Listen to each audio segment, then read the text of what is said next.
کے سامنے کلمہ پڑھا، مگر کچھ لوگوں کے کلمہ پڑھنے کا انداز بہت نرالا تھا، بعض لوگوں کے آقا کریم کے پاس حاضر ہونے کا انداز بہت خوبصورت تھا۔ انہیں خوبصورت انداز والے صحابہ میں ایک نام سیدنا سلیمان فارسی رضی اللہ تعالی عنہ کا آتا ہے۔ حضرت سلیمان فارسی رضی اللہ تعالی عنہ وہ خوش نصیب ہستی ہے جو اپنی جوانی سے ابتدا کرتے ہی اس بات کے متلاشی تھے کہ مجھے حق کہاں سے ملے گا، مجھے اپنے پاک پیغمبر کی زیارت کہاں ہوگی، ان سے ملاقات کیسے ہوگی، مجھے حق کیسے ملے گا۔ جب انسان حق کا متلاشی ہوتا ہے پھر رب کی رحمت کے فیصلے آتے ہیں اور رب اس حق کے متلاشی کو منزل مقصود تک پہنچا دیتے ہیں۔ حضرت سلیمان فارسی رضی اللہ تعالی عنہ حق کی تلاش میں پھرتے رہے کہ کسی طریقے سے مجھے حق مل جائے، مجھے اپنے اللہ کے ساتھ تعلق مل جائے۔ میرے اللہ کی رحمت دیکھیے، میرے اللہ کی قدرت دیکھیے۔ سیدنا سلیمان فارسی رضی اللہ تعالی عنہ ایک عیسائی کے پاس پہنچے، اسے کہا مجھے حق کی تلاش ہے، لیکن اس نے غلط استعمال کرتے ہوئے حضرت کو اپنا غلام بنا لیا، اپنا درویدہ بنا لیا۔ غلام اس دور میں بکا کرتے تھے۔ اس راہب نے، اس آدمی نے سیدنا سلیمان کو بیچ دیا، ایک جگہ بکے، پھر دوسری جگہ بکے، پھر تیسری جگہ بکے، بکتے بکتے آخر مدینہ طیبہ پہنچ گئے۔ مدینہ طیبہ پہنچ گئے۔ ارے تلاش کس کی ہے؟ بولے حق کی تلاش ہے۔ مدینہ طیبہ میں ایک یہودی نے حضرت سلیمان فارسی رضی اللہ تعالی عنہ کو خرید لیا اور خرید کر کے ایک باغ کھجوروں کا تھا، اس میں ذمہ داری دے دی کہ ارے سلیمان تیری ذمہ داری یہ ہے، تو نے میرے کھجور کے باغ کا خیال کرنا ہے، اس کو پانی دینا ہے، اس کے باغ کے پھل کا خیال کرنا ہے۔ ادھر میرے آقا کریم صلی اللہ علیہ وسلم مکہ مکرمہ سے ہجرت فرما کر مدینہ طیبہ پہنچتے ہیں۔ حضرت سلیمان فارسی رضی اللہ تعالی عنہ اس باغ میں موجود ہے۔ فرماتے ایک دن میں کھجور کے درخت پر تھا، پھل توڑ رہا تھا، میرا مالک ساتھ قریب میں نیچے زمین پر بیٹھا تھا، وہی اس کے پاس ایک آدمی آیا اور تذکرے کیے آمنہ کے لال کے۔ اس آدمی نے آ کے تذکرے کیے آمنہ کے لال آقا کریم صلی اللہ علیہ وسلم کے۔ حضرت سلیمان فارسی فرماتے ہیں میں درخت کے کھجور کے درخت پر تھا، مجھے اطمینان ہو گیا جس کے تذکرے ہو رہے ہیں مجھے حق یہی سے ملے گا۔ فرماتے ہیں میرا جی چاہتا تھا ابھی نیچے اتروں اور جا کے ان سے پوچھوں وہ آمنہ کے لال، وہ آخری پیغمبر ملیں گے کیسے، میری ان سے ملاقات کیسے ہوگی۔ فرماتے ہیں ڈر کی وجہ سے میں اپنے مالک سے کوئی بات نہ کر سکا۔ میرے ذہن میں خیال آیا اس پیغمبر کی نشانیاں دیکھوں۔ پہلی نشانی جو مجھے بتائی گئی تھی، پہلی نشانی یہ تھی کہ وہ اللہ کے پیغمبر زکات کا مال نہیں کھائیں گے۔ دوسری نشانی یہ تھی کہ میرے پیغمبر آمنہ کے لال وہ ہدیہ قبول کر لیں گے۔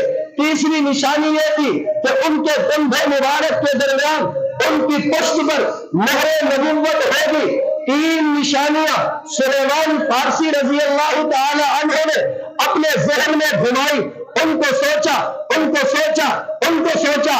دوسرا دن ہوا، سلیمان فارسی رضی اللہ تعالی عنہ نے اپنے اس باغ سے کچھ کھجوریں توڑی اور توڑ کر کے چل دیے آقا کریم کی ملاقات کے لیے۔ وہاں پہنچے، پوچھا حضور کہاں ہے، بتایا گیا یہ تشریف فرما ہے۔ سیدنا سلمان فارسی آگے بڑھتے ہیں، حضور کے سامنے کھجوریں پیش کر دی۔ حضور صلی اللہ علیہ وسلم جو کوئی آدمی کچھ لاتا حضور پہلے پوچھتے ارے یہ کیا ہے۔ حضرت سلیمان فارسی نے عرض کی یا رسول اللہ یہ زکات کی کھجوریں ہیں۔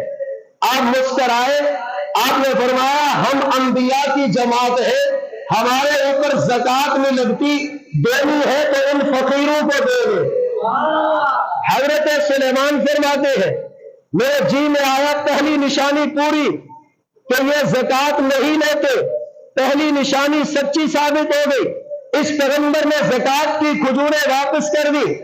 دوسرا دن آیا سلیمان فارسی رضی اللہ تعالی عنہ پھر حاضر خدمت ہوئے، پھر کھجوریں اٹھائے ہوئے حضور صلی اللہ علیہ وسلم کی خدمت میں پیش کی۔ آقا کریم نے پوچھا ارے سلیمان یہ کیا ہے؟ کہا یا رسول اللہ یہ آپ کے لیے ہدیہ ہے، یہ زکات نہیں یہ ہدیہ ہے۔ حضور صلی اللہ علیہ وسلم نے قبول فرما لیا۔ حضرت سلیمان فرماتے ہیں دوسری نشانی بھی پوری ہے کہ پیغمبر ہدیہ قبول فرما لیتے ہیں، زکات قبول نہیں کرتے۔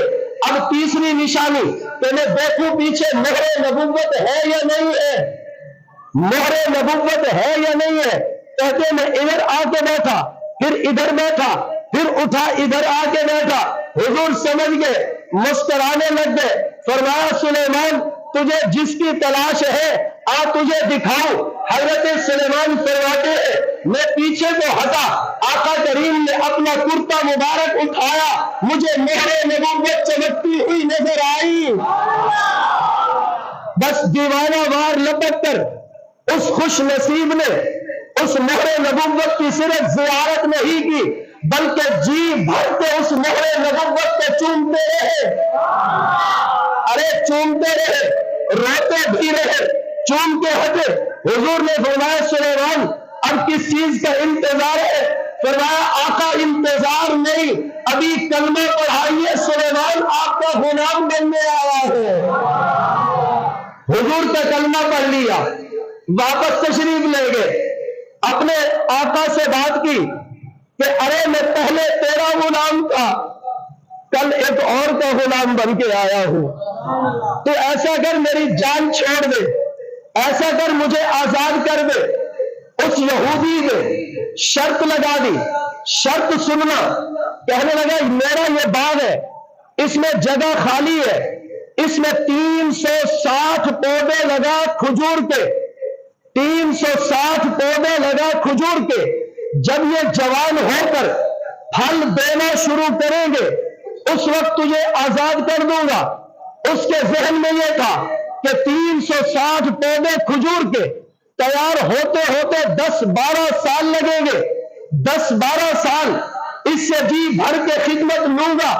حضرت سلیمان فارسی سمجھ گئے کہ اس نے شرط بڑی سخت لگا دی ہے، بڑی ٹیڑھی شرط لگا دی۔